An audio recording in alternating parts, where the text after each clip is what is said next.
If you feel like people are taking advantage of you, people are always pushing your boundaries, and you have one too many unhealthy or toxic relationships around you, then this episode is for you. This is a second part to a video talking all about why people push your boundaries and the huge problem with what will happen if you don't get better at setting healthy boundaries in your relationships. But in today's episode, we'll be talking about 9 more reasons why people are constantly pushing your boundaries. So let's get straight into it. The first reason is that you don't separate between people's emergencies and their preferences. You might be the type of person who struggles to ask for help, or you might only ask for help once you've tried everything you can do first. So when you do ask for support, it's because it's serious and you really need help with it. So when someone asks you for something, you assume the same. You assume that their problem is a dire emergency that you need to give top priority to right this second. Of course, for people you care about who are going through a hard time, this is fine. But for most people, they're coming to you because it's easy, it's convenient. Someone, and that someone is you, is now going to handle their problem for them. But when you make this your default response to every problem or every request that comes your way, inevitably you're going to become stressed, overwhelmed, and anxious. I used to do this all the time, and I've actually developed some techniques that help me to easily figure out what needs my attention right now and where maybe somebody is just trying to take advantage. So let me know if that's something you want me to talk more about in a future episode. The second reason is that you don't know the words to use. The fact is, confidence in setting boundaries is a skill. It's something we've learned to do. I mentioned in a previous video how really young children are notoriously good at saying no to everything, but then parents shape this out of them by telling them that this is rude or bad manners. But actually, it's not the behavior that's rude itself, it's the way it's being expressed. So for example, my daughter is 2 and she's picked up from one of her favorite TV shows that when she sees a food she's unfamiliar with or isn't presented to her in a way that she likes, she loudly says, "Yuck, that's disgusting." Now on the surface of that, some people might look at that behavior and think that's so rude, but I don't think so. Maybe the way she's saying it might not be socially acceptable, but think about it. She doesn't want to eat that food either because she's not hungry enough, or maybe she wants something else, or maybe she just isn't genuinely interested in eating it. So her refusing that food in that moment isn't the problem. That's her expressing her wishes. Traditionally, a child would be told, "Don't say that, it's rude," and it's just left there. But actually, isn't it more helpful to teach the child how to politely decline food? So in this case, it might be, "No thank you," or "Could I try something else instead?" Growing up, a lot of us are made to believe that expressing our thoughts and feelings about things is rude or bad behavior. But the reality is that we haven't been taught how to express our boundaries in respectful ways.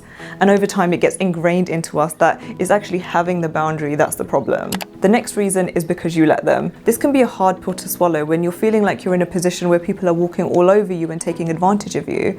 Now, this doesn't apply to situations of emotional and psychological abuse, but in most other situations of toxicity, your actions or inactions have allowed people to behave this way. Not caused, but allowed. A couple of ways that you've allowed this to happen are by not speaking up when someone is making you feel uncomfortable, or even worse, smiling and saying that everything is okay.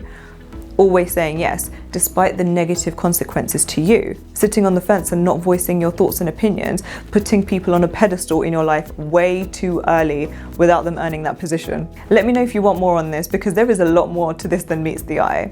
The next reason is that you feel responsible for other people's happiness. You put so much energy and effort into being accommodating and hospitable in your relationships that you then develop this feeling of, if that person's unhappy, I need to make them feel better. And sometimes in the short term, you might actually be able to. But of course, as problems in people's lives get bigger or more complicated, you can't resolve everything for them, but you still have this belief that your actions can make things a bit better for that person. So you extend yourself even more.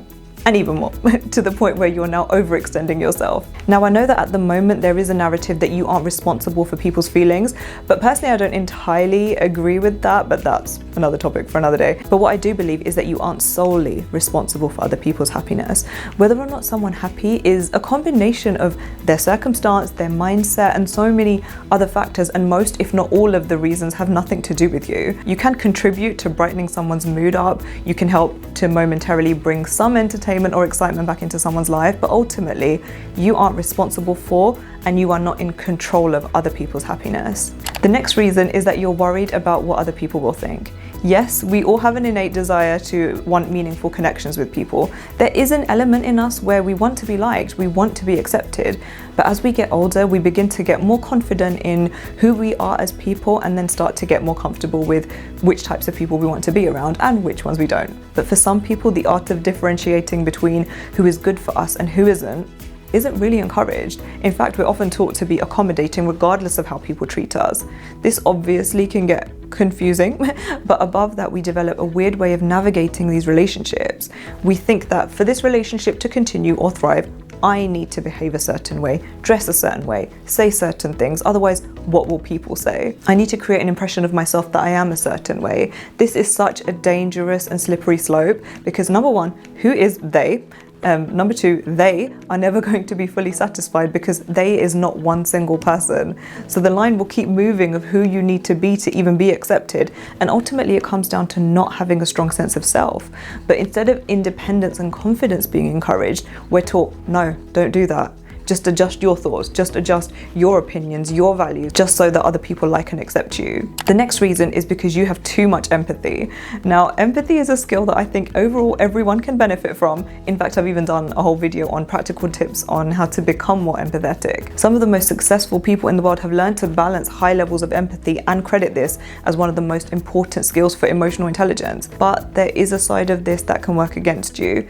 Having too much empathy can lead to tolerating people's unacceptable treatment of you because you feel bad for them, putting your own needs further and further down the list to the point where you feel unhappy and resentful, but then you keep doing it. Like I said earlier, overextending yourself and feeling exhausted by other people or after you've been around certain people and feeling really overwhelmed and emotionally burned out. So empathy is an incredibly important emotional intelligence skill to have, but as we know, anything in excess can be problematic. The next reason is that we're constantly doing things for people because we believe that things won't get done or done well if we don't do it. Now, I won't go to too much depth in this video because I will be talking about this in a future one, but in a nutshell, by falling into this trap, we don't realize that not only are we enabling people, but we're also being quite controlling and sometimes maybe even both. The next reason why you don't have boundaries with people is because it feels like too much work. Let's face it, any change in behavior requires some effort, whether this is mindset work or practical life adjustments. And right now you're feeling like making a change is just going to be too hard. But if we're being really honest with ourselves, if you're at this point in life and if you're watching this video, then I'm going to take a guess that it's because your current way isn't working for you. If you want to prevent yourself from misery in the long term, then you will have to do the work. Either you can do it now or you will need to do it later, but either way, you're going to have to do it. Just know that the longer you wait, the harder it will be. The next reason why you might struggle with boundaries is because you have this sense of urgency that if you have 24 hours in your day and someone asks you to do something, then automatically you should, as a sense of moral obligation, be able to do it. You almost feel as though not doing it would be a problem. But I hope throughout this video you've been able to see that just because you can do something doesn't necessarily mean that you always should. Sometimes allowing people to develop the skills, the abilities, the confidence to manage on their own, or at least part of their own problems, is good for them. Not letting this urgency to help others overtake your sleep, your health, or your own relationships and responsibilities. And also the immediacy at which you respond to certain situations dictates what people expect of you. You set that standard.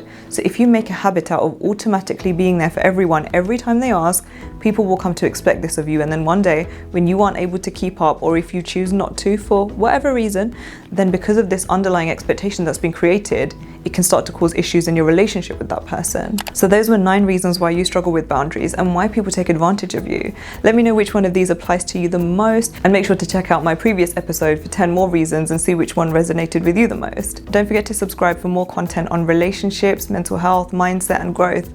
That's it from me for now, and I will see you in my next one.